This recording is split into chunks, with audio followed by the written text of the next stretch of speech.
ശരിയാവണം എന്ന് പറയരുത്. അത് അള്ളാഹു നിശ്ചയിച്ചൊരു സമയത്ത് അള്ളാഹു ശരിയാക്കി തരും. ആ ഒരു പ്രവചനങ്ങളൊക്കെയാണ് ഹിജ്റയിലൂടെ പുലർന്നത് എന്ന് മനസ്സിലാക്കണം. നാളെ മുഹറം 9 നമുക്ക് നോമ്പെടുക്കൽ സുന്നത്തുള്ള ദിവസം. അത് കഴിഞ്ഞാൽ മുഹറം 10. ഇങ്ങനെ സവിശേഷമായ 2 ദിവസങ്ങൾ, അല്ലെങ്കിൽ 9ഉം 10 അല്ലെങ്കിൽ 10ഉം 11 3ഉം ഒരുമിച്ചോ ഒക്കെ നോമ്പെടുക്കാൻ പറ്റും. അള്ളാഹു നമുക്ക് തൗഫീക്ക് നൽകട്ടെ. അള്ളാഹുവിൻ്റെ ഇബാദത്തുകളിൽ വളരെ ശ്രേഷ്ഠമായതാണത്. മക്കയിൽ നിന്ന് മദീനത്തേക്ക് വന്ന മുഹറം മാസത്തിലാണത് സംഭവിച്ചത് എന്നത് മുഹറവുമായി ബന്ധപ്പെട്ട് ആലോചിക്കുമ്പോൾ വലിയൊരു അത്ഭുതമാണ്. നബിയുല്ലാഹി മൂസ ബിൻ ഇമ്രാൻ അലൈഹിസ്സലാം, മൂസാ നബി അലൈഹിസ്സലാത്തു വസ്സലാം ഇസ്രായേൽ മക്കളെയും കൊണ്ട് ഈജിപ്തിൽ നിന്ന് ഫലസ്തീനിലേക്ക് കടൽ കടക്കുന്ന നേരത്ത് അഖബ ഉൾക്കടലാണ് അവർ അഖബയല്ല സുയസ് ഉൾക്കടൽ. സുയസ് ഉൾക്കടലിൽ നിന്ന് മെഡിറ്ററേനിയനിലേക്കുള്ള ചാലാണ് നമ്മൾ ഈ സുയസ് കനാൽ എന്ന് പറയുന്നത്. സുയസ് ഉൾക്കടൽ, ആ ഉൾക്കടലിൻ്റെ ഇങ്ങ് അറ്റം, അതായത് ഏകദേശം സീനാ മരുഭൂമിയുടെ അങ്ങ് മൂലയിൽ മഹാനായ മൂസാ നബി അലൈഹിസ്സലാത്തു വസ്സലാം കടൽ കടന്നെത്തിയ സ്ഥലം. ആ സ്ഥലത്ത് അവർ വെള്ളത്തിലൂടെ സഞ്ചരിച്ച, അല്ലെങ്കിൽ വെള്ളം അല്ലാഹു തആല മാറ്റിക്കൊടുത്ത് കടലിലൂടെ വെള്ളം തൊടാതെ വറ്റിയതായിട്ട് മഹാനായ മൂസാ നബി അലൈഹിസ്സലാമും ഇസ്രായേലി മക്കളും സഞ്ചരിച്ച ആ ഒരു യാത്ര, അത് നടന്നത് മുഹറത്തിലാണ്. ഫറോവ എന്ന വലിയ ഒരു ളാലിമിൽ നിന്ന്, ഒരു അക്രമിയിൽ നിന്ന് ഒരു ഉമ്മത്തിന് അല്ലാഹു മോചനം കൊടുത്തത് മുഹറത്തിലാണ്. അപ്പോൾ മുഹറം എന്നത് വിജയത്തിൻ്റെ ഒരു മാസമാണ്, വിജയം ആഘോഷിക്കുന്ന ഒരു മാസമാണ്. അഷ്റഫുൽ ഖൽഖ് തങ്ങൾ സല്ലല്ലാഹു അലൈഹി വസല്ലം അന്ന് മദീനയിലെത്തിയപ്പോൾ അവിടുത്തെ ജൂതന്മാർ നോമ്പനുഷ്ഠിക്കുന്നുണ്ട്. അവരോട് ചോദിച്ചതാണ്, നിങ്ങളെന്തേ നോമ്പനുഷ്ഠിക്കാൻ കാരണം? തങ്ങൾ നോമ്പ് ചെയ്യാറുണ്ട് സല്ലല്ലാഹു അലൈഹി വസല്ലം. തങ്ങൾ മദീനത്തേക്ക് വരുന്നതിന് മുമ്പേ ആഷുറയിൻ്റെ നോമ്പെടുക്കുന്നുണ്ട് സല്ലല്ലാഹു അലൈഹി വസല്ലം. പക്ഷേ സ്വഹാബിമാരെ കൊണ്ട് നോമ്പെടുപ്പിക്കുന്നത് മദീനയിലെത്തി ജൂതന്മാരുമായുള്ള ഈ ഒരു സംഭാഷണം കഴിഞ്ഞ് നഹ്നു അഹഖു മിൻകും ബി മൂസാ നബി അലൈഹിസ്സലാമിനോട് നിങ്ങളെക്കാളും ബന്ധപ്പെട്ടത് ഞങ്ങളാണല്ലോ എന്ന് പറഞ്ഞാണ് നബി തങ്ങൾ നോമ്പെടുക്കാൻ വേണ്ടി പറഞ്ഞത് സല്ലല്ലാഹു അലൈഹി വസല്ലം. അവരോട് ചോദിച്ചു, എന്തേ നിങ്ങൾ നോമ്പെടുക്കുന്നത്? അവർ പറഞ്ഞു, ഈ ദിവസമാണ് ഫറോവയെ അള്ളാഹു മുക്കിക്കൊന്നത്, ഈ ദിവസമാണ് ഞങ്ങളുടെ പ്രവാചകനെ അള്ളാഹു രക്ഷപ്പെടുത്തിയത്. ആ ഒരു സന്തോഷം ഞങ്ങൾ ആചരിക്കുകയാണ് അള്ളാഹുവിനെ ഇബാദത്ത് ചെയ്തുകൊണ്ട്. അതാണ് ഞങ്ങളുടെ ഈ നോമ്പ്. അങ്ങനെ നബി സല്ലല്ലാഹു അലൈഹി വസല്ലം അന്ന് പറഞ്ഞു, ഇന്ന് അത് 10ൻ്റെ അന്നാണ്, ഞങ്ങളാണ് നിങ്ങളെക്കാളും ഈ വിഷയത്തിൽ ബന്ധപ്പെട്ടത് എന്ന് പറഞ്ഞാൽ അവരാ പറഞ്ഞ വസ്തുത ശരിയാണെന്ന് റസൂലുള്ളാഹി സ്വല്ലല്ലാഹു അലൈഹി വസല്ലം തങ്ങൾക്ക് വഹി വന്നു. അതുകൊണ്ടാണ് വഹി കൊണ്ടാണ് സ്ഥിരപ്പെടുക. ജൂതന്മാർ പറയുമ്പോഴേക്കും തങ്ങളെ സ്വീകരിക്കില്ല. പക്ഷെ അത് യാഥാർത്ഥ്യവുമായി യോജിച്ചു വന്നിട്ടുണ്ട് എന്ന് നബി തങ്ങൾക്ക് വഹി വരുന്നു. സ്വല്ലല്ലാഹു അലൈഹി വസല്ലം തങ്ങൾ സ്വഹാബിമാരോട് പറയുന്നു, ഇതാ നമ്മൾ നോമ്പെടുത്തേക്കണം. അടുത്ത ഒരു വർഷം ഇൻഷാ അല്ലാഹ് ലഇൻ ബഖീതു ഇലാ ഖാബിലിൻ ലഅസൂമന്ന താസിഅ, ഞാൻ അടുത്ത ഒരു വർഷം കൂടെ ജീവിച്ചിരിക്കുകയാണെങ്കിൽ 9 ഞാൻ നോമ്പെടുത്തിരിക്കും എന്ന് പരിശുദ്ധ ഹബീബ് സ്വല്ലല്ലാഹു അലൈഹി വസല്ലം. പക്ഷേ അടുത്ത വർഷം തങ്ങൾ വഫാത്താവുകയാണ് ഉണ്ടായത്. അതായത് ഹിജ്റ കഴിഞ്ഞ് വർഷങ്ങൾക്ക് ശേഷമാണ്, ഹിജ്റ കഴിഞ്ഞ 10ാം അല്ലെങ്കിൽ 9ാം വർഷത്തിലാണ് ഈ സംഭവം നടക്കുന്നത് എന്നർത്ഥം. തങ്ങൾ ആഗ്രഹിച്ചു സ്വല്ലല്ലാഹു അലൈഹി വസല്ലം 9 നോമ്പെടുക്കുക. ആ 9 ഈ താസിആണ്, താസുഅ എന്ന് പറയുന്നത്. മുഹറത്തിൻ്റെ ആഷിർ എന്ന 10 ആഷൂറ എന്ന് പറയുന്നത്. മുഹറം 9 അല്ലെ മുഹറം 10. അള്ളാഹു നമുക്കൊക്കെ നോമ്പനുഷ്ഠിക്കാൻ തൗഫീക്ക് നൽകട്ടെ. പ്രയാസമൊന്നുമില്ലാത്തവർ, വെയിലത്ത് ജോലിയൊന്നുമില്ല, വലിയ ബുദ്ധിമുട്ടും കാര്യങ്ങളൊന്നും ഇല്ലെങ്കിൽ തീർച്ചയായും ആ നോമ്പിന് വേണ്ടി നിയത്ത് ചെയ്യാം. അള്ളാഹു സഹായിക്കട്ടെ. റമളാനിൽ നഷ്ടപ്പെട്ടു പോയ നോമ്പൊക്കെ ഉണ്ടെങ്കിൽ നമ്മുടെ സഹോദരിമാർക്ക് ഇത് ഖളാഊടെ നിയത്ത് ചെയ്താൽ ഖളാഉം കിട്ടും, സുന്നത്തും കിട്ടും, രണ്ടും കൂടെ കിട്ടും. അള്ളാഹു തആല നമ്മുടെ ഇബാദത്ത് അള്ളാഹു സ്വീകരിക്കട്ടെ. ഈ മാസം കൊണ്ട് അള്ളാഹു സുബ്ഹാനഹു വ തആല വലിയൊരു വിജയം, ഒന്ന് മൂസാ നബി അലൈഹിസ്സലാമിൻ്റെയും മറ്റൊന്ന് റസൂലുള്ളാഹി സ്വല്ലല്ലാഹു അലൈഹി വസല്ലം തങ്ങളുടെ ജീവിതത്തിലെയും. ഒന്ന് ഹിജ്റയാണ്, മറ്റൊന്ന് എക്സോഡസാണ്. എക്സോഡസ് എന്നാണ് അതിന് പറയുന്നത്, കടൽ മുറിച്ച് കടന്ന സംഭവത്തിന്. ഈജിപ്തിലൂടെയൊക്കെ അല്ലെങ്കിൽ നമ്മുടെ ഹോളി ലാൻഡ് യാത്ര പോയ ആളുകൾക്കൊക്കെ അത് കാണാൻ കഴിയും. ഉയൂൻ മൂസാ നബി അലൈഹിസ്സലാമിൻ്റെ കാലത്തുണ്ടായ ഉറവ എന്ന് പറയുന്ന 3-4 കിണറുകളുള്ള സ്ഥലമുണ്ട്. നമ്മൾ സുയസ് കനാലിൻ്റെ അടുത്തേക്ക് എത്തുമ്പോൾ ഫലസ്തീനിൽ നിന്ന്, താബയിൽ നിന്ന് നമ്മൾ ഈജിപ്തിലേക്ക് പോകും. അബ്ദുറഹ്മാൻ തങ്ങൾ അവർ നല്ലൊരു പുസ്തകം എഴുതിയിട്ടുണ്ട് ഇതിനെക്കുറിച്ച്. വേണമെങ്കിൽ പുസ്തകം ഒന്ന് വായിച്ചു നോക്കിയാൽ നമ്മളത് ശരിക്കും യാത്ര ചെയ്ത അനുഭവം കിട്ടും. ആ ഉയൂൻ മൂസ എന്ന് പറയുന്ന സ്ഥലമാണ്, അതിൻ്റെ അത് കടലിൻ്റെ കരയാണ്. അവിടെയുള്ള കടലാണ് സുയസ് ഉൾക്കടൽ. ആ കടലിൻ്റെ ഭാഗത്തുകൂടെയാണ് മൂസാ നബി അലൈഹിസ്സലാം കടന്നു വന്നിരിക്കുക. കാരണം ആ ഒരു കരയിലൂടെ ഒരു 10-20 കിലോമീറ്ററിൻ്റെ ഉള്ളിൽ, അത്ര തന്നെ വരില്ല, അപ്പോഴേക്കും നമ്മൾ കരയിലേക്ക് എത്തും. അതായത് കരമാർഗം സീനായിലേക്ക് കടക്കാൻ പറ്റും. ഇങ്ങനൊരു വളഞ്ഞൊരു സ്ഥലമാണത്. അതായത് ഈ വളവിലൂടെയാണ് മൂസാ നബി അലൈഹിസ്സലാം വരേണ്ടിയിരുന്നത്. ഒരു 5-6 കിലോമീറ്റർ മൂസാ നബി അലൈഹി സ്വലാമിന് തെറ്റിപ്പോയി. ഇടത്തോട്ട് നടക്കേണ്ടതിന് പകരം നേരെ ഫ്രണ്ടിലോട്ടായിപ്പോയി. അത് കടലിൻ്റെ മുമ്പിലേക്കാണ്. ഒരു ചെറിയ വീതി കുറഞ്ഞ കടലാണ്. എന്നാൽ കര കാണുന്നില്ല. കുറച്ചപ്പുറത്തെ സുയസ് നഗരത്തിൻ്റെ മലകളൊക്കെ കാണാൻ കഴിയും. അപ്പോൾ ഏതായിരുന്നാലും ആ ഒരു ഇടം ഇന്ന് അടയാളപ്പെടുത്തി നമുക്ക് കാണാൻ കഴിയും. ആ ഒരു വലിയ സംഭവത്തിൻ്റെ സാക്ഷ്യമാണ് മുഹറം 9ഉം 10ഉം എന്ന് പറയുന്നത്. വലിയ ഒരു ശത്രുവിൽ നിന്ന് നബിയുല്ലാഹി മൂസാ നബി അലൈഹിസ്സലാമിനെ അള്ളാഹു രക്ഷിച്ചത്. ആ ശത്രുവിനെ അള്ളാഹു തആല തടിയോടെ സൂക്ഷിച്ചു വെച്ചു. ഇന്നും സൂക്ഷിച്ച് കിടക്കുകയാണ് അവിടെ. അൽയൗമ നുനജ്ജീക ബിബദനിക ലിതകൂന ലിമൻ ഖൽഫക ആയ. വിശുദ്ധ ഖുർആനിൻ്റെ വലിയൊരു പ്രഖ്യാപനമല്ലേ അത്? അത് ഇന്നും ലോകത്ത് പച്ചയായിട്ട് ഏത് യുക്തിവാദിക്ക് മനസ്സിലാക്കാൻ കഴിയുന്ന ഒരു പരമമായ യാഥാർത്ഥ്യമാണ്. അൽയൗമ നുനജ്ജീക ബിബദനിക ലിതകൂന ലിമൻ ഖൽഫക ആയ. ഫറോവേ, നിന്റെ ശരീരം ഞാൻ ഇന്ന് സൂക്ഷിച്ചു വെക്കാൻ പോവാണ്. ലിതകൂന ലിമൻ ഖൽഫക ആയ. നിന്റെ ശരീരം സൂക്ഷിച്ചു വെക്കുന്നത് എന്തിനാണെന്നറിയോ? നിന്റെ ശേഷം വരുന്നവർക്ക് നീ ഒരു പാഠമാവാൻ. അപ്പോൾ ശേഷം വരുന്നവർക്ക് പാഠമാവണമെങ്കിൽ ശേഷമുള്ളവർക്ക് കാണാൻ പറ്റുന്ന രീതിയിൽ ആൾ സുരക്ഷിതമായിരിക്കണം. ഇന്ന് ഈജിപ്തിൻ്റെ നാഷണൽ മ്യൂസിയത്തിൽ ഒരു 50 പൗണ്ട് എക്സ്ട്രാ ടിക്കറ്റ് എടുത്താൽ റോയൽ മമ്മി ഹാളിലേക്ക് കടന്നാൽ ഒരുപാട് 10, 17 അല്ലെങ്കിൽ 18 മമ്മിമാർ ഏകദേശം ഉണ്ടാവും. ചിലപ്പോൾ കുറച്ച് ആൾക്കാർ പഠനത്തിന് കൊണ്ടുപോകും. എന്നാലും ഫറോവ എന്ന് അറിയപ്പെട്ട റംസീസ് 2ാമൻ്റെ ഡെഡ് ബോഡി ഇപ്പോഴും അവിടെ കിടക്കുകയാണ്. തലയിലൊക്കെ ഒരു മഞ്ഞ മുടിയായിട്ട് ഇപ്പോഴും അദ്ദേഹം അവിടെ കിടക്കുന്നുണ്ട്. ഇതൊക്കെ ഒരു വലിയ അത്ഭുതമല്ലേ?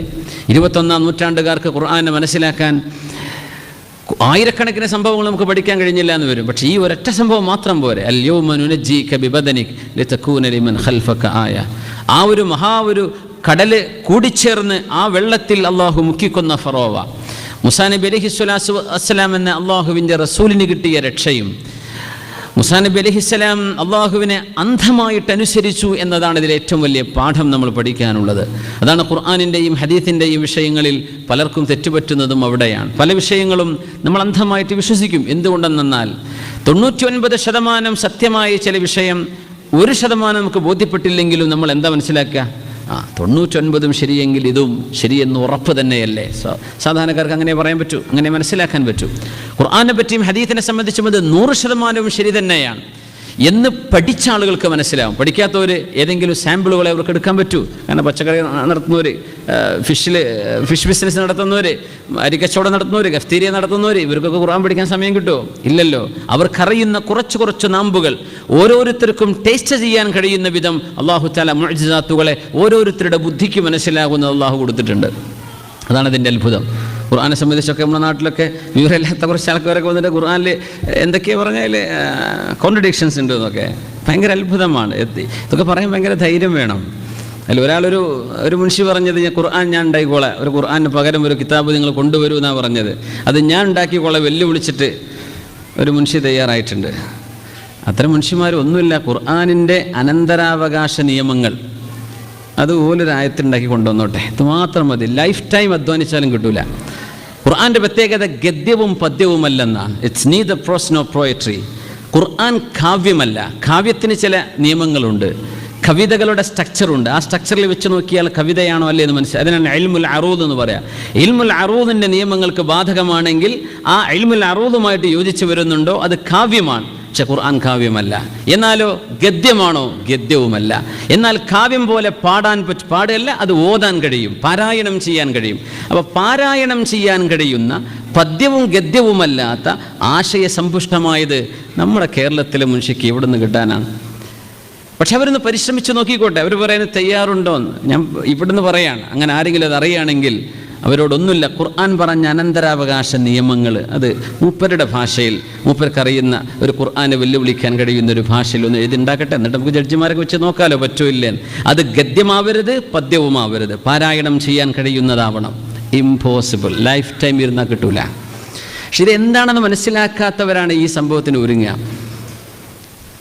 അപ്പോൾ വിശുദ്ധ ഖുർആൻ അള്ളാഹുവിൻ്റെ വചനല്ലേ, കോടിക്കണക്കിന് ആളുകളുടെ ബുദ്ധിയെ എന്താ പറയുക, ബെവിൽഡറിങ്, എന്താണിത് എന്ന് അത്ഭുതപ്പെട്ടു പോകുന്ന അള്ളാഹുവിൻ്റെ ഗ്രന്ഥമാണ്. അത് പരിഭാഷ വായിച്ചിട്ട് മനസ്സിലാക്കാൻ കഴിയില്ല. അതാണ് ഏറ്റവും വലിയ ഡേഞ്ചർ. അത് ഖുർആൻ മനസ്സിലാക്കേണ്ടത് അറബിയിലാണ്, ബിലിസാനിൻ അറബിയ്യിൻ മുബീൻ. പിന്നെന്താ, അതുമിനൂന ബിബഅദിൽ കിതാബി വതക്ഫുറൂന ബിബഅദ്. അള്ളാഹു ചോദിക്കുകയാണ്, ഈ ഗ്രന്ഥത്തിൻ്റെ ചിലത് നിങ്ങൾ എടുക്കുകയും ചിലതിനെ മറച്ചു വെക്കുകയും ചെയ്യരുത്. ഖുർആൻ you take it as a whole. ഖുർആൻ മുഴുവനായിട്ട് പഠിക്കണം. അപ്പോഴേ ഖുർആൻ മനസ്സിലാവും. ഒരു ഭാഗം എടുത്തു മറ്റേ ഭാഗം മനസ്സിലായി, ഏതാണ് ഇതിൻ്റെ തല ഏതാണ് ഇതിൻ്റെ വാല് ഇത് മനസ്സിലാവില്ല. അപ്പോൾ അള്ളാഹുവിൻ്റെ ആ ഒരു ഗ്രന്ഥത്തൊക്കെയാണ് എത്ര സിമ്പിളായിട്ട് അള്ളാഹു കഞ്ചാവാന്നൊക്കെ പറയണത്. സുബ്ഹാനല്ലാഹ്. കബുറത്ത് കലിമത്തൻ തഖ്റുജു മിൻ അഫ്വാഹിഹിം. അവരുടെ വായിലൂടെ വരുന്ന ഈ വാക്കൊക്കെ എത്ര വലുതാണ്. അതിനൊക്കെ പടച്ചതമ്പുരാൻ്റെ മീസാനിലേക്ക് എത്തുമ്പോൾ ഈ ചിരിയും കയ്യടിയൊന്നും അവിടെ കിട്ടൂല. അതൊക്കെ ഒന്ന് ഇരുന്ന് മനസ്സിലാക്കിയാൽ തിരിയുന്ന വിഷയം. ആരെങ്കിലും തരുന്ന കാശിന് വേണ്ടിയിട്ടോ ആരുടെയെങ്കിലും സഹായം ആവശ്യമായിട്ടോ അള്ളാഹുവിൻ്റെ ഗ്രന്ഥത്തെ കുതിര കയറാൻ കുറേ ആൾക്കാർ മുമ്പ് വന്നിട്ടുണ്ട്. അവരൊക്കെ മിസറബിളി ഫെയിൽഡ്. അതൊക്കെ നല്ലതാണ്. ഖുർആനെ സംബന്ധിച്ച് ചർച്ച വരാൻ നല്ലതാണ്. സുബ്ഹാനല്ലാഹ്. വളരെ പരിഹാസ്യമായിട്ട് തോന്നുകയാണ്. വലിയ വെല്ലുവിളിയാന്ന് വിചാരിക്കും. പച്ച നുണകളാണ് ഈ പറയുന്നത് മുഴുവനും. അതാണ് ഇതിൽ അത്ഭുതം. ഈ ബുഖാരി എന്ന് പറഞ്ഞിട്ട് പറയുന്നത് പോലും നുണയാണ്. ബുഖാരി ഇല്ലാത്ത സംഭവങ്ങളാണ് പറയുന്നത്. അപ്പോൾ അത്രയും, അല്ലെങ്കിൽ ബുഖാരിയുടെ വ്യാഖ്യാനം എന്താണ്, അതിൻ്റെ വിഷയം എന്താണെന്ന് മനസ്സിലാക്കാതെ പച്ചയെ തോന്നിയ പോലെ അങ്ങ് വ്യാഖ്യാനിക്കുക. സുബ്ഹാനല്ലാഹ്. അപ്പോൾ കബുറത്ത് കലിമത്തൻ തഖ്റുജു മിൻ അഫ്വാഹിഹിം. സൂറത്തുൽ കഹ്ഫിൽ അല്ലാഹ് പറഞ്ഞില്ലേ, കബുറത്ത് കലിമത്തൻ തഖ്റുജു മിൻ അഫ്വാഹിഹിം. അവരുടെ വായിലൂടെ വരുന്ന വാക്കിന് എന്തോ ഒരു ഇത്ര വലിയ വാക്കുകളായി പറയുന്നത് എത്ര ഗൗരവമുള്ളതാണ്. യാ അല്ലാഹ്. അള്ളാഹു അവർക്കൊക്കെ ഹിദായത്തിലേക്ക് തിരിച്ചു വരാനുള്ള സൽബുദ്ധി കൊടുക്കട്ടെ. കാരണം ഇങ്ങനെയൊക്കെ മരിച്ചുപോയാൽ എന്താണ് അവസ്ഥ? പിന്നെ തിരിച്ചു നടക്കാൻ കഴിയില്ലല്ലോ. അള്ളാഹു സൽബോധം കൊടുക്കട്ടെ. ഇരുന്ന് പഠിച്ചാൽ തീരാവുന്ന വിഷയമുള്ളൂ അത്. അപ്പോൾ അള്ളാഹു സുബ്ഹാനഹു വ തആല വിശുദ്ധ ഖുർആനിൽ പറഞ്ഞൊരു മുഅ്ജിസത്ത് കൂടിയാണ് ഈ മുഹറത്തിൽ നമ്മൾ ഓർക്കുന്നത്. ഫറോവയുടെ ഡെഡ് ബോഡി അള്ളാഹു സൂക്ഷിച്ചു വെക്കുമെന്ന് പറഞ്ഞത്. ഒരറിയിപ്പ് നമ്മുടെ മവാഖിഫ് അവിടെ ഫൈൻ എഴുതുന്നുണ്ടെന്ന് പറഞ്ഞത്. എന്ത് ചെയ്യുക, ഫൈനിട അത് ടിക്കറ്റ് ഇടാത്തവർ ടിക്കറ്റ് ഇട്ടേക്കണം. റെസിഡൻഷ്യൽ പാർക്കിങ്ങിലല്ല എന്ന് പ്രത്യേകം ശ്രദ്ധിക്കണം. അബുദാബിയിൽ അത് ശ്രദ്ധിക്കേണ്ട വിഷയമാണ്. നമ്മുടെ ഇസ്ലാം സെൻറ്ററിൻ്റെ ഈ ലൈനിൽ റെസിഡൻഷ്യൽ അല്ലല്ലോ. ഈ സൈഡ് ആണോ? അല്ല. അപ്പോൾ ഏതായിരുന്നാലും രണ്ട് വിജയമാണ് ഈ മുഹറത്തിലൂടെ നമ്മൾ ആചരിക്കുന്നത്. ഒന്ന് അഷ്റഫുൽ ഖൽഖ് സ്വല്ലല്ലാഹു അലൈഹി വസല്ലം തങ്ങളുടെ മിഅ്റാജ്, ഹബീബിൻ്റെ ഹിജ്റയുടെ, മറ്റൊന്ന് നബിയുല്ലാഹി മൂസാ നബി അലൈഹി സ്വലാത്തു വസ്സലാമിൻ്റെ മുഅ്ജിസത്തായ ഫൽഖുൽ ബഹർ, സമുദ്രം പിളർന്ന മഹാത്ഭുതത്തെ. അതുകൊണ്ട് തന്നെ ഈ ഉമ്മത്തിൻ്റെ ഓരോ വർഷവും ആരംഭിക്കുന്നത് ഒരു പുതിയ വിജയത്തിൻ്റെ ഒരു ഭാവി നമ്മുടെ മുമ്പിലേക്ക് കിടക്കുകയാണ് എന്ന് പഠിപ്പിച്ചുകൊണ്ടാണ്. അതുകൊണ്ടാണ് നമ്മൾ ഉമ്മത്തു തഫാഉലിൻ, നമ്മൾ ശുഭപ്രതീക്ഷയുടെ ഒരു ഉമ്മത്താണ്. നമ്മൾ വെറുതെ അങ്ങനെ എന്തൊക്കെ പ്രതിസന്ധി വന്നാലും ഈ ഉമ്മത്ത് അതൊക്കെ തരണം ചെയ്യും. അതാണ് ഈ ഉമ്മത്തിൻ്റെ പ്രത്യേകത. ഈ ഉമ്മത്തിനെ ഇല്ലായ്മ ചെയ്യാൻ ആരെക്കൊണ്ടും കഴിയില്ല. അതൊക്കെ വെറുതെ വൃഥാവിൽ അങ്ങ് ആലോചിച്ച് പൈശാചികമായ ചിന്തകളൊക്കെ തലയിൽ കയറുമ്പോൾ എന്തെങ്കിലുമൊക്കെ പറഞ്ഞു പോകും. അതൊന്നും ചെയ്യാൻ കഴിയില്ല. ഈ ഉമ്മത്തിനെ നിഷ്കാസനം ചെയ്യാൻ കഴിയില്ല. അത് അള്ളാഹുവിൻ്റെ തീരുമാനമാണ്. അത് അള്ളാഹുവിൻ്റെ തീരുമാനം അങ്ങനെയാണ്. ലോക ചരിത്രം പരിശോധിച്ചാൽ മനസ്സിലാക്കാൻ കഴിയും. എവിടെയൊക്കെ അടിച്ചൊതുക്കിയിട്ടുണ്ടോ അതിന് ഡബിൾ അങ്ങ് അത് ആളിപ്പടരും. അതാണ് ഈ ഉമ്മത്തിൻ്റെ ഇധർ ഡൂബേ ഉധർ നിക്കലെ, ഉധർ ഡൂബേ ഇധർ നിക്കലെ. അപ്പോൾ ആ ഒരു പ്രതീക്ഷ ഈ ഉമ്മത്തിനുണ്ടായിരിക്കണം. നമ്മൾ എന്ത് ചെയ്യരുത്, നിരാശരായി പോകരുത്. ലോകത്തൊരു ചുക്കും നടക്കാൻ പോകുന്നില്ല. ഞാനൊക്കെ എന്തൊക്കെ ബഹളങ്ങളും ഒച്ചപ്പാടുകളും ഉണ്ടാക്കിയാലും ലാ ഇലാഹ ഇല്ലല്ലാഹ് മുഹമ്മദുർ റസൂലുള്ളാഹ്, ഇത് വിശ്വസിക്കുന്ന ഒരു ഉമ്മത്തിനെ അല്ലാഹു തആല കൈവിടിയൂല. അൻതുമുൽ അലൗന വ അൻതുമുൽ അലൗന ഇൻ കുൻതും മുഅ്മിനീൻ. നിങ്ങൾക്ക് ഈമാനുണ്ടോ, നിങ്ങളാണ് ഉയർന്നവർ, നിങ്ങളാണ് ഉന്നതർ, നിങ്ങൾക്കാണ് അല്ലാഹു ഔന്നിത്യം നൽകുന്നത്. ഈമാൻ വിട്ട് കളിക്കരുത്. യുക്തിവാദത്തിലേക്കോ നിരീശ്വരവാദ ചിന്തകളിലേക്കോ നിങ്ങൾ പോകരുത്. ഈമാനിൽ അടിയുറച്ചു നിന്നാൽ നിങ്ങളെ ഞാൻ സംരക്ഷിക്കുമെന്ന് അള്ളാഹുവിൻ്റെ വാഗ്ദാനമാണ്. അഷ്റഫുൽ ഖൽഖ് സ്വല്ലല്ലാഹു അലൈഹി വസല്ലം തങ്ങൾ മിഅ്റാജിന് ഹിജ്റക്ക് പോകുന്ന ആ ഒരു സമയം, മിഅ്റാജ് കഴിഞ്ഞ ഉടനെയാണ്. മിഅ്റാജിൻ്റെ റജബ് കഴിഞ്ഞ് പിറ്റത്തെ റബീഉൽ അവ്വലിലാണ് ഹിജ്റ നടക്കുന്നത്. അതാണ് മിഅ്റാജും ഹിജ്റയും തമ്മിലൊരു ബന്ധമുണ്ട്. മിഅ്റാജിനെ അല്ലാഹു സുബ്ഹാനഹു വ തആല ഹബീബിലേക്ക് മഹ്ബൂബിലേക്ക് പോയ യാത്രയാണ് മിഅ്റാജ് എന്ന് പറയുന്നത്, അല്ലേ? रहे ये गाम है हिम्मत के लिए अर्शे बरीन कह रही है मुसलमान से मिअराज की रात. അഷ്റഫുൽ ഖൽഖ് സ്വല്ലല്ലാഹു അലൈഹി വസല്ലം തങ്ങൾക്ക് മക്കയിൽ ജീവിക്കാനും താമസിക്കാനും ഇസ്ലാമിക പ്രബോധനം ചെയ്യാനും കഴിയാതെ വന്നപ്പോൾ നബിയെ അങ്ങ് ഇങ്ങോട്ട് പോരിൻ എന്ന് പറഞ്ഞ് അള്ളാഹു കൊണ്ടുപോയതാണ് മിഅ്റാജ്. ആകാശലോകത്തേക്ക് കൊണ്ടുപോവുകയാണ്. ആ കൊണ്ടുപോയത് എന്തിനാണ്? ആശ്വസിപ്പിക്കുക. നമുക്ക് പറയില്ലേ, വിഷമുണ്ടാകുമ്പോൾ നിങ്ങളുടെ കയറിപ്പോര്, ഒരു വിസിറ്റ് അങ്ങ് പോര്, കുറച്ച് നേരം ഒന്ന് റിലാക്സ് ആയിട്ട് തിരിച്ചു പോയേക്കാം, അല്ലെങ്കിൽ കുറച്ചു നേരം എൻ്റെ അടുത്ത് വന്ന് താമസിച്ചോ. നമ്മളൊരു ആശ്വാസത്തിന് ഒരാൾ അരികത്തേക്ക് വിളിക്കുന്ന പോലെ ആ ഒരു ആശ്വാസത്തിന് അള്ളാഹുവിൻ്റെ ഹബീബിനെ അള്ളാഹുവിൻ്റെ ഹദറത്തിലേക്ക് അള്ളാഹു കൊണ്ടുപോയത് മിഅ്റാജ്. ആ മിഅ്റാജ് കഴിഞ്ഞ് ഇതാ നബിയെ അങ്ങയെ ഞാൻ ഏറ്റെടുത്തിരിക്കുകയാണ്, അങ്ങ് വിഷമിക്കരുത്, അങ്ങയെ പൊന്നുപോലെ നോക്കാൻ കഴിയുന്ന ഒരു കൂട്ടം ആളുകളെ ഞാൻ തയ്യാറ് ചെയ്ത് വെച്ചിട്ടുണ്ട് നബിയെ. അവരാണ് മദീനക്കാർ, അവരാണ് അൻസ്വാരികൾ. والذين تبوأوا الدار والإيمان من قبلهم വല്ലദീന തബവ്വഉ الدار والإيمان من قبلهم ويحبون അവരിലേക്ക് കടന്നു വന്ന ആളുകളെ സ്വീകരിക്കുകയും അവരുടെ സമ്പത്തും അവരുടെ സമ്പാദ്യവും അവരുടെ കുടുംബവും എല്ലാം സുഹൃത്തുക്കൾക്ക് വേണ്ടി മുഅ്മിനീങ്ങൾക്ക് വേണ്ടി മാറ്റിവെക്കുകയും ചെയ്ത മുഅ്മിനീങ്ങളായ മദീനക്കാരായ ആളുകൾ, അൻസ്വാരികൾ. നബി തങ്ങൾ അതുകൊണ്ടാണ് അവരെ വല്ലാണ്ട് ഇഷ്ടപ്പെട്ടത് സല്ലല്ലാഹു അലൈഹി വസല്ലം. അൻസ്വാരികളെ അന്നാസു ഷിആറും വൽ അൻസാറു ദിഥാർ, അല്ലെങ്കിൽ അന്നാസു ദിഥാറും വൽ അൻസാറു ഷിആർ. ജനങ്ങളൊക്കെ ശരീരത്തിൽ തട്ടി നിൽക്കുന്ന വസ്ത്രം പോലെയാണെങ്കിൽ നിങ്ങൾ മേൽവസ്ത്രമാണ്. ലൗ സലക്കന്നാസു ശഅബൻ വസലക്കൽ അൻസാറു ശഅബൻ ലസലക്തു ശഅബൽ അൻസാർ. ജനങ്ങളൊക്കെ ഒരു മലഞ്ചെരുവിലേക്കും അൻസ്വാരികൾ മാത്രം മറ്റൊരു മലഞ്ചെരുവിലേക്കും പോയാൽ ഞാൻ അൻസ്വാരികളുടെ ആ ചെരുവിലാണ് പോയി താമസിക്കുക എന്ന് പറഞ്ഞു റസൂലുള്ളാഹി സ്വല്ലല്ലാഹു അലൈഹി വസല്ലം. ലൗലൽ ഹിജ്റ ലകുൻതു ഇംറഅൻ മിനൽ അൻസ്വാർ. ഹിജ്റ ഇല്ലായിരുന്നെങ്കിൽ മക്കക്കാരനായി ജനിക്കുകയും മക്കയിൽ നിന്ന് മദീനത്തേക്ക് വരികയും ചെയ്യണമെന്ന് അള്ളാഹു നിശ്ചയിച്ചില്ലായിരുന്നുവെങ്കിൽ ഞാൻ മദീനക്കാരനായി ജനിക്കുമായിരുന്നു എന്നാണ് അതിനർത്ഥം. ലൗലൽ ഹിജ്റ ലകുൻതു ഇംറഅൻ മിനൽ അൻസ്വാർ ലകുൻതു റജുലൻ മിനൽ അൻസ്വാർ. അങ്ങനെയൊക്കെ ഹദീസിൽ കാണാൻ കഴിയും. ഹിജ്റ ഇല്ലായിരുന്നെങ്കിൽ ഞാൻ അൻസ്വാരിയായിട്ട് ജനിക്കുമായിരുന്നു എന്നതിനർത്ഥം. അത്രയും ഹബീബ് സ്വല്ലല്ലാഹു അലൈഹി വസല്ലമ തങ്ങളെ ജീവന് തുല്യം സ്നേഹിച്ച ആളുകൾ. തങ്ങൾ വന്നോളൂ നബിയെ, അങ്ങയുടെ മദീനയാണ്. അതുകൊണ്ടാണ് മദീന എന്ന് പറയുന്ന വാക്കിൻ്റെ മുഴുവൻ പേര് മദീനത്തുൻ നബി. റസൂലുള്ളാഹി തങ്ങളുടെ മദീന, അത് തങ്ങളുടെ പട്ടണമാണ്. അങ്ങനെയുണ്ടോ?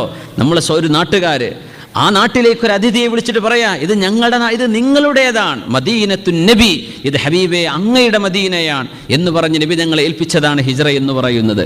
അല്ലാഹു സുബ്ഹാനഹു വ തആല ഹബീബിനെ ആകാശ ലോകത്തേക്ക്, ഭൂമിയിൽ നിന്ന് ഭൂമിയിലെ ഏറ്റവും നല്ല അഫ്ളലുൽ ബിഖാഇലേക്ക് റസൂലുള്ളാഹി സ്വല്ലല്ലാഹു അലൈഹി വസല്ലം തങ്ങളുടെ വഫാത്തിലൂടെ തങ്ങളുടെ ശരീരം സ്വീകരിക്കാൻ പോകുന്ന ഒരു മണ്ണിലേക്ക്, ആ ഒരു മദീനയിലേക്ക് ഹബീബിനെ അള്ളാഹു കൊണ്ടുപോയത് സ്വല്ലല്ലാഹു അലൈഹി വസല്ലം. ഇത് രണ്ടും നടന്ന മുഹറമാണിത്.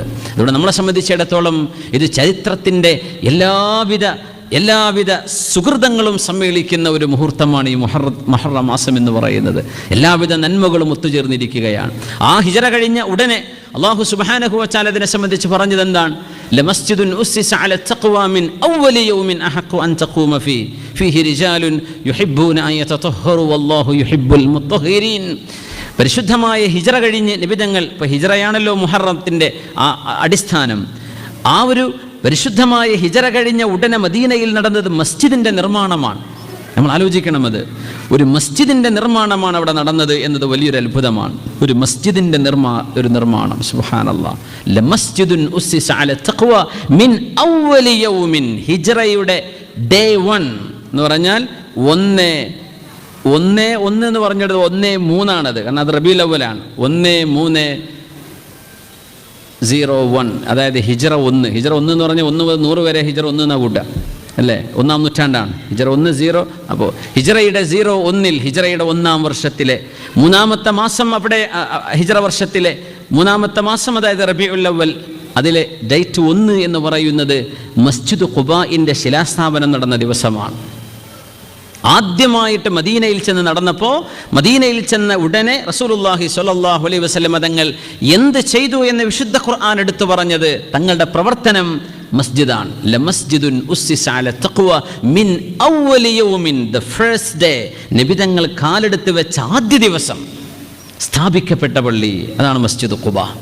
ആ ഖുബായിലേക്ക് നബി തങ്ങൾ നടന്നു ചെന്ന് സ്വല്ലല്ലാഹു അലൈഹി വസല്ലം എല്ലാ ശനിയാഴ്ചയും അവിടെ ദുഹാ നിസ്കാരത്തിന് വേണ്ടി തങ്ങൾ പോകാറുണ്ടായിരുന്നു എന്ന് ഹദീസിൽ കാണാൻ കഴിയും. അതുകൊണ്ടാണ് ഉംറക്കൊക്കെ പോകുമ്പോൾ ശനിയാഴ്ച മദീനയിലെ സിയാറക്കൊക്കെ വലിയ തിരക്ക് കാണും. അത് റസൂലുള്ളാഹി സ്വല്ലല്ലാഹു അലൈഹി വസല്ലം തങ്ങൾ ഹബീബിൻ്റെ ചര്യയായിരുന്നു, സുന്നത്താണ്. തങ്ങൾ ശനിയാഴ്ച ദിവസം തങ്ങളുടെ മദീനത്തുൻ നബിയിൽ നിന്ന് മസ്ജിദുൻ നബവിയിൽ നിന്ന് തങ്ങൾ നടന്നു വന്നിട്ട് അവിടെ നിന്ന് തങ്ങൾ ദുഹാ നിസ്കരിച്ചു കൊണ്ടുപോകാറുണ്ട് സ്വല്ലല്ലാഹു അലൈഹി വസല്ലം. ആ ഒരു നിർണായകമായ സംഭവം നടന്നതും ഹിജ്റയുമായി ബന്ധപ്പെട്ട ആദ്യത്തെ സംഭവം അതാണ്. അപ്പോൾ നമ്മുടെ വിജയത്തിൻ്റെ ഏറ്റവും വലിയ അടിസ്ഥാനം എന്താണ്? നമ്മളും അല്ലാഹും തമ്മിലുള്ള ബന്ധമാണ്. അതന്നെ അതിൻ്റെ പ്രശ്നം. നമ്മളും റബ്ബും തമ്മിലുള്ള ബന്ധമാണ്. ആ ബന്ധം നമ്മൾ ശരിക്കും ഊട്ടി ഉറപ്പിക്കുക. മദീനയുടെ 10 വർഷമാണ് ഇസ്ലാമിക ലോകത്തിൻ്റെ വിജയം നിർണയിച്ചത്. നമ്മൾ ആലോചിക്കണം, ആ ഒരു 10 വർഷം കൊണ്ടാണ് ലോകത്തിൻ്റെ മുക്കുമൂലകളിലേക്ക്, ഈജിപ്തിലേക്ക് മുഖൗഖിസ് രാജാവിൻ്റെ കൊട്ടാരത്തിലേക്ക് സ്വഹാബിമാർ പോകുന്നത്, കിസ്റയുടെ കൊട്ടാരത്തിലേക്ക്, കിസ്റ ബിൻ ഹുർമുസിൻ്റെ കൊട്ടാരത്തിലേക്ക് സ്വഹാബിമാർ പോകുന്നത്. അതോടൊപ്പം തന്നെ മലിക്കുൽ ബഹ്റൈൻ അഹ്സാഇൻ്റെ, സൗദി അറേബ്യയിലെ അഹ്സാഇൻ്റെ രാജാവ്, ഖസാസിനുകളുടെ രാജാവ്, അവരുടെ മുമ്പിലേക്ക് സ്വഹാബിമാർ ചെല്ലുന്നത്, റോമൻ ഭരണാധികാരിയുടെ തലവനായ ഭരണാധികാരിയായിരുന്ന ഹിറക്കലിൻ്റെ കൊട്ടാരത്തിലേക്ക് സ്വഹാബിമാർ ഹബീബിൻ്റെ കത്തുമായി ചെല്ലുന്നത്, ഈ സംഭവങ്ങളൊക്കെ നടക്കുന്നത്, അതിൻ്റെയൊക്കെ വിജയം കണ്ടത്, അത് നടന്നത്, ആ യാത്ര നടന്നത്, അതിൻ്റെ വിജയം കണ്ടത് എല്ലാം മദീന കാലഘട്ടത്തിലാണ്. സ്വല്ലല്ലാഹു അലൈഹി വസല്ലം തങ്ങളുടെ ജീവിതത്തിലെ അവസാനത്തെ 10 വർഷം. ആ ഒരു 10 വർഷം കൊണ്ടാണ് ലോകത്തിൻ്റെ മുക്കുമൂലകളിലേക്ക് ഈ ദീൻ പരക്കുന്നത്. അസ്ലിം തസ്ലം അസ്ലിം യുഅ്തികല്ലാഹുൽ അജ്റ മർറതൈൻ. ഹബീബായി സ്വല്ലല്ലാഹു അലൈഹി വസല്ലം കത്തിൻ്റെ വരികളാണത്. രാജാക്കന്മാർക്ക് അയച്ചു കൊടുത്ത കത്തിൻ്റെ സംക്ഷിപ്തമാണ്. സലാമുൻ അലാ മനിത്തബഅൽ ഹുദാ, സന്മാർഗം സ്വീകരിച്ചവർക്ക് അള്ളാഹുവിൻ്റെ രക്ഷയുണ്ടാകട്ടെ. സലാമുൻ അലാ മനിത്തബഅൽ ഹുദാ. അമുസ്ലിമീങ്ങളായ രാജാക്കന്മാർക്ക് തങ്ങൾ കൊടുത്തയച്ച കത്താണത്. എന്നിട്ട് പറഞ്ഞു, അസ്ലിം തസ്ലം, നിങ്ങൾക്ക് ഇസ്ലാം സ്വീകരിച്ചുകൂടെ, അത് നിങ്ങളുടെ വിജയത്തിൻ്റെ വഴിയായിരിക്കും. അസ്ലിം യുഅ്തികല്ലാഹുൽ അജ്റ മർറതൈൻ. ക്രിസ്ത്യാനികളും ജൂതന്മാരുമായ ആളുകളോട് നബി തങ്ങൾ അങ്ങനെ പറയാ, നിങ്ങൾ ഇസ്ലാം സ്വീകരിക്കുകയാണെങ്കിൽ നിങ്ങൾക്ക് 2 പ്രതിഫലമുണ്ട്. ഒന്ന്, നിങ്ങൾ ഈസാ നബിയെ വിശ്വസിച്ചതിൻ്റെ കൂലി, അല്ലെങ്കിൽ മൂസാ നബി അലൈഹിസ്സലാമിനെ പിൻപറ്റിയതിൻ്റെ കൂലി. മറ്റൊന്ന്, അന്ത്യപ്രവാചകനായ എന്നെ പിൻപറ്റിയതിൻ്റെ കൂലിയും. അങ്ങനെ 2 പ്രതിഫലം നിങ്ങൾക്ക് ലഭിക്കും. ഒന്നുകിൽ അല്ലെങ്കിൽ നിങ്ങളുടെ ഇസ്ലാമും അത് കാരണം കൂടെയുള്ള മുഴുവൻ ആളുകളും ഇസ്ലാം സ്വീകരിക്കും. ഇതിൻ്റെയും 2 പ്രതിഫലവും നിങ്ങൾക്കാണ് ഉണ്ടാവുക എന്ന് പറഞ്ഞ് വളരെ brief, short and straight to the point തങ്ങൾ അങ്ങനെ പറയാം, അസ്ലിം തസ്ലം. എത്ര വലിയ മനോഹരമായ വാക്കുകളാണത്. ഇസ്ലാം സ്വീകരിച്ചൂടെ, നിങ്ങൾക്ക് വിജയത്തിൻ്റെ വഴി ലഭിക്കും. അസ്ലിം യുഅ്തികല്ലാഹുൽ അജ്റ മർറതൈൻ. നിങ്ങൾക്ക് റബ്ബിൻ്റെ പ്രതിഫലം വേണ്ടേ? തങ്ങൾ എന്താ പറയുന്നത്? ഇസ്ലാം സ്വീകരിച്ചാൽ ഞാൻ വീട് വെച്ച് തരാമെന്നല്ല, നിങ്ങൾ ഇസ്ലാം സ്വീകരിച്ചാൽ ഞാൻ നിങ്ങൾ ഗിഫ്റ്റ് തരാമെന്നല്ല. അസ്ലിം യുഅ്തികല്ലാഹുൽ അജ്റ മർറതൈൻ. നിങ്ങൾക്ക് കൂലി ആര് തരും? അള്ളാഹു തരും. അതുകൊണ്ടാണ് നബിയുടെ ദഅവത്തിനെ സംബന്ധിച്ച് ഇങ്ങനെയൊക്കെ പുകമറ സൃഷ്ടിക്കുന്ന ആളുകൾ ഒരൊറ്റ കാര്യം മനസ്സിലാക്കണം. മുത്തുനബി തങ്ങൾ ലോകത്തോട് വിട പറഞ്ഞു പോകുമ്പോൾ നമ്മുടെ ഹബീബ് കോടീശ്വരനല്ല. തങ്ങളെ സംബന്ധിച്ച് എന്തൊക്കെ ജീവിതത്തിൽ, തങ്ങളുടെ വിവാഹ ജീവിതത്തിൻ്റെ കഥ എന്താണെന്ന് മനസ്സിലാവാത്തവർ, അത് മാത്രം പിടിച്ചു നിൽക്കല്ല, എന്തെല്ലാം കോടിക്കണക്കിന് സംഭവങ്ങൾ ഹബീബിൻ്റെ ജീവിതത്തിൽ കഴിഞ്ഞുപോയി. അതൊക്കെ എന്താ ചേർത്ത് വായിക്കാത്തത്? ഇങ്ങനെയൊക്കെ ഈ ഉമ്മത്തിന് ധർമ്മം പഠിപ്പിച്ചു കൊടുത്ത അഷ്റഫുൽ ഖൽഖ് സല്ലല്ലാഹു അലൈഹി വസല്ലം ഐഹികമായ ലാഭത്തിന് വേണ്ടിയാണെങ്കിൽ അവിടെ പുകയുയരാത്ത ദിവസങ്ങളുണ്ടായില്ലേ, മാസങ്ങളുണ്ടായില്ലേ? ആ വീട്ടിൽ നിന്ന് ഹബീബ് യാത്ര പറഞ്ഞ് ഭൂമിയിൽ നിന്ന് ഭൂമിക്കുള്ളിലേക്ക് നബിതങ്ങൾ യാത്ര തിരിക്കുമ്പോൾ, അള്ളാഹുവിൻ്റെ ഹദ്റത്തിലേക്ക് പോകുമ്പോൾ, അവിടുന്ന് നബിതങ്ങളുടെ വീട്ടിൽ ഒന്നുമില്ല, ബാർലിയുടെ ഒരു കീസാണുള്ളത്, അല്ലേ? അങ്ങനെയാണോ തട്ടിപ്പ് നടത്തുന്ന ആളുകൾ ചെയ്യാറുള്ളത്? അങ്ങനെയാണോ ദുന്യവിയായ ലക്ഷ്യത്തിന് വേണ്ടി പ്രവർത്തിക്കുന്നവർ ചെയ്യാറുള്ളത്? അങ്ങനെയാണോ ജനങ്ങളെ പറ്റിക്കാൻ വേണ്ടി ഇറങ്ങുന്നവർ ചെയ്യുന്നത്? അഷ്റഫുൽ ഖൽഖ് തങ്ങൾ എന്താ പറയാ? ഇൻ അജ്രിയ ഇല്ലാ അലല്ലാഹ്. നിങ്ങൾക്ക് ഞാൻ ദീൻ പഠിപ്പിച്ചു തരുന്നതിൻ്റെ പ്രതിഫലം അള്ളാഹുവിൻ്റെ അരികത്ത് ഞാൻ വാങ്ങിക്കോളാം. എല്ലാ നബിമാരും അതാ പറയാം. ഹബീബിൻ്റെ കൂടെ കൂടിയ ആളുകളോട് മുഴുവൻ തങ്ങളതാ പറയാ, നിങ്ങൾക്ക് പ്രതിഫലം അള്ളാഹു തരും. നിങ്ങളെ അള്ളാഹുവിൻ്റെ നരകത്തിൽ രക്ഷപ്പെടുത്താനും നിങ്ങൾക്ക് സ്വർഗം ലഭിക്കാനുമാണ് നിങ്ങൾ ഇസ്ലാം സ്വീകരിക്കേണ്ടത്. ആ ഒരു വലിയ പ്രഖ്യാപനങ്ങളൊക്കെ നടന്നത്, അതിൻ്റെ വിജയം വളരെ വളരെ കാട്ടുതീ പോലെ പടർന്നത് ഹിജറക്ക് ശേഷമാണ്.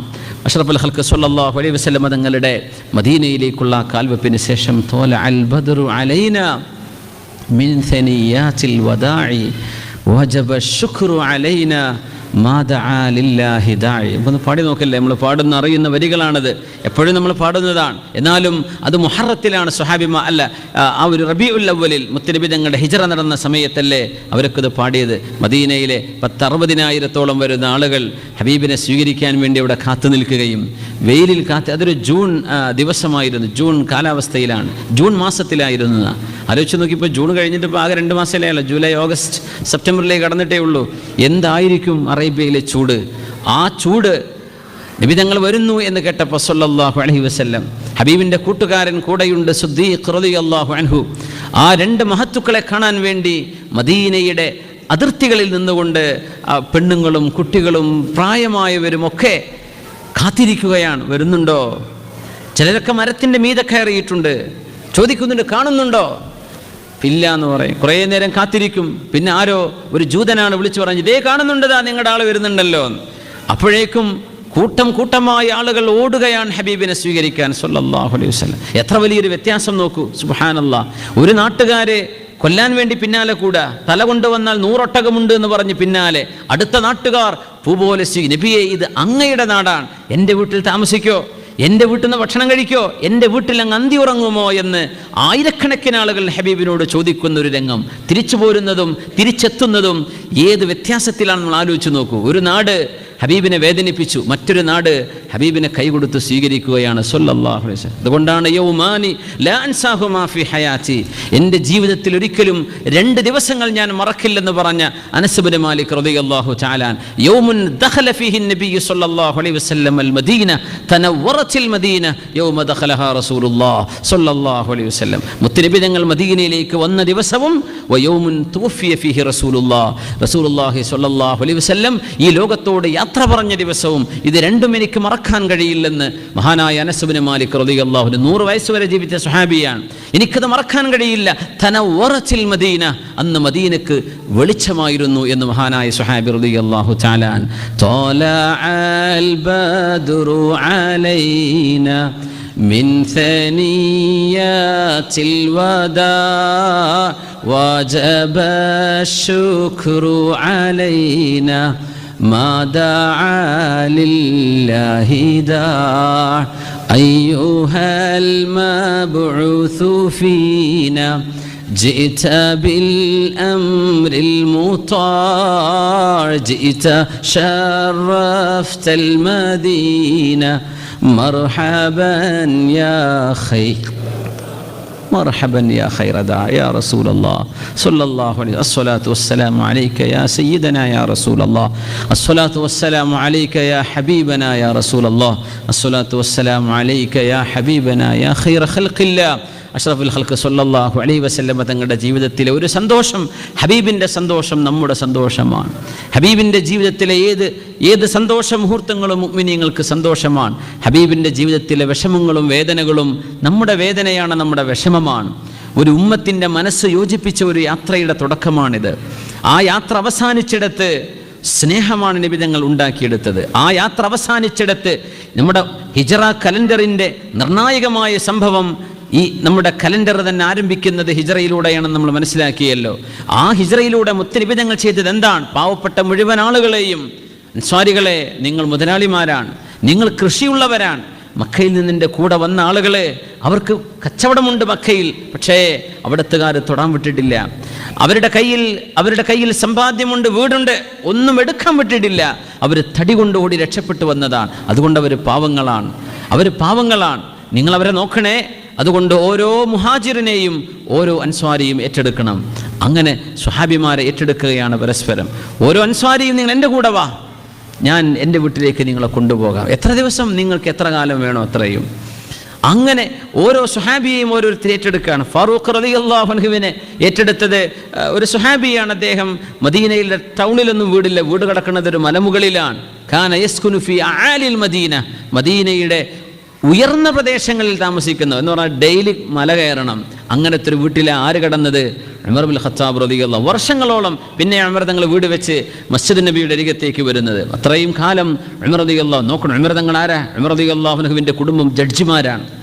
ഉമർ തങ്ങളുടെ വല്യാപ്പമാർ, ഉമർ തങ്ങളുടെ കുടുംബം തന്നെ മക്കയിലെ ജഡ്ജിമാരാണ്, ഖുറൈശിയുടെ ചീഫ് ജഡ്ജികൾ. ഫാറൂഖ് തങ്ങളുടെ കുടുംബക്കാരാ. ഉമർ ഇബ്നുൽ ഖത്താബ് റളിയല്ലാഹു അൻഹുവിൻ്റെ കുടുംബമാണ്. ആ ഒരു ചീഫ് ജഡ്ജ് കുടുംബത്തിലെ ഒരാള് മദീനയിലെ ഒരു സാധാരണക്കാരൻ്റെ വീട്ടിൽ അതിഥിയായി വർഷങ്ങളോളം നിൽക്കേണ്ടി വന്നിട്ടുണ്ട്. കാരണം ഒന്നുമില്ല. പിന്നെ നിറയെ കിട്ടിയത് എന്താണ്? സ്നേഹമാണ്. ഒരു നാടിൻ്റെ മുഴുവൻ സ്നേഹം, ഒരു കൂട്ടം ആളുകളുടെ സ്നേഹം. ആ സ്നേഹത്തിലൂടെ കൂടെയുള്ള ആളുകൾ കൂട്ടുകാർക്ക് കച്ചവടം ചെയ്യാൻ പൈസ കൊടുത്തു. അതാണ് അത്ഭുതം. മദീനയിലേക്ക് വന്ന മുഴുവൻ ആളുകൾക്കും അൻസ്വാരികൾ എന്ത് ചെയ്തു? കച്ചവടം ചെയ്യും, ബിസിനസ് ചെയ്യാം. കാരണം നബി തങ്ങൾ പറഞ്ഞല്ലോ, അലൈക്കും ബിസ്സൂഖ്, നിങ്ങൾ കച്ചവടം ചെയ്യണം, ബിസിനസ് ചെയ്യണം. ലാ തദഉഹാ ലിൽ യഹൂദ്, അത് ജൂതന്മാരുടെ മാത്രം കുത്തകയായി നിങ്ങൾ മാറ്റിക്കാണരുത്. നിങ്ങളും കച്ചവടത്തിനിറങ്ങണം, നിങ്ങളും ബിസിനസ് ചെയ്യണം. റസൂലുള്ളാഹി തങ്ങളോട് ആര് ചോദിച്ചു? അബ്ദുറഹ്മാൻ ഇബ്നു ഔഫ് റളിയല്ലാഹു അൻഹു, നബിയെ എൻ്റെ കയ്യിൽ കച്ചവടത്തിന് എന്തുണ്ട് നബിയെ? ആകെ 4 ദിർഹമാണ്. ഈ 4 ദിർഹം കൊണ്ട് വാടക പോയിട്ട് എന്ത് വാങ്ങിക്കാൻ പറ്റും നബി? അതൊന്നും സാരല്ല. അബ്ദുറഹ്മാൻ ഇബ്നു ഔഫ്, നിങ്ങളുടെ കൈ അങ്ങ് നീട്ടിക്കേ. ആ വലത് കൈ നീട്ടിക്കൊടുത്തു. ആ കയ്യിൽ റസൂലുള്ളാഹി തങ്ങൾ കൈവച്ചുകൊണ്ടൊരു ദുആയാണ്, അല്ലാഹുമ്മ ബാരിക് ലി അബ്ദുറഹ്മാൻ ഇബ്നു ഔഫ് ഫീ സഫഖത്തി യമീനിഹി, അല്ലെങ്കിൽ ഫീ സഫഖത്തി യദിഹി. അബ്ദുറഹ്മാൻ ഇബ്നു ഔഫ് റളിയല്ലാഹു അൻഹുവിൻ്റെ എല്ലാ കച്ചവടത്തിലും ഈ സഫഖത്ത് എന്ന കൈയടിക്കാനാണ്. അതായത് കച്ചവടം ഉറപ്പിക്കുന്നുണ്ടല്ലോ, കൈയടിച്ചിട്ട് കൈ പിടിച്ചിട്ട് ഉറപ്പിക്കല്ലേ, അതിനാണ് ഈ സഫഖത്ത് എന്ന് പറയാം. ആ കച്ചവടത്തിൽ നിന്ന് അതിൻ്റെ ഉദ്ദേശം, കച്ചവടത്തിൽ അബ്ദുറഹ്മാൻ ഇബ്നു ഔഫ് ചെയ്യുന്ന റളിയല്ലാഹു അൻഹു എല്ലാ കച്ചവടത്തിലും അള്ളാഹു നീ ബറക്കത്ത് ചെയ്യണേ. അബ്ദുറഹ്മാൻ ഔഫ് നിങ്ങൾ പറയാം, ആ ഒരു ദുആ കിട്ടിയതിന് ശേഷമേ ഞാൻ മദീനത്ത് കൂടെ ഒരു പാറ കണ്ട വെറുതെ ഒന്ന് മറിച്ചു നോക്കും, എൻ്റെ ഉള്ളിൽ സ്വർണ്ണം ഉണ്ടോ എന്ന് എനിക്ക് തോന്നിപ്പോകാറുണ്ട്. തൊട്ടത് മുഴുവനും വിജയമാണ്. കച്ചവടം ഒന്ന് കഴിഞ്ഞാൽ മറ്റൊന്നിലേക്ക്, അങ്ങനെ കച്ചവടത്തിൻ്റെ ആ ഒരു ലോകം വികസിച്ചു. അബ്ദുറഹ്മാൻ ഇബ്നു ഔഫ് റളിയല്ലാഹു അൻഹു 1000 ഒട്ടകപ്പുറത്ത് സിറിയയിൽ നിന്ന് വസ്ത്രങ്ങളും ഡ്രൈ ഫ്രൂട്ട്സുകളും ഭക്ഷണ സാധനങ്ങളുമായി മദീനയിലേക്ക് വന്ന കച്ചവടക്കാരനായിട്ട് മാറി. അതല്ല അത്ഭുതമല്ലേ? അത് ഹബീബിൻ്റെ ദുആയാണ് സ്വല്ലല്ലാഹു അലൈഹി വസല്ലം. 4 ദിർഹം കൊണ്ട കച്ചവടം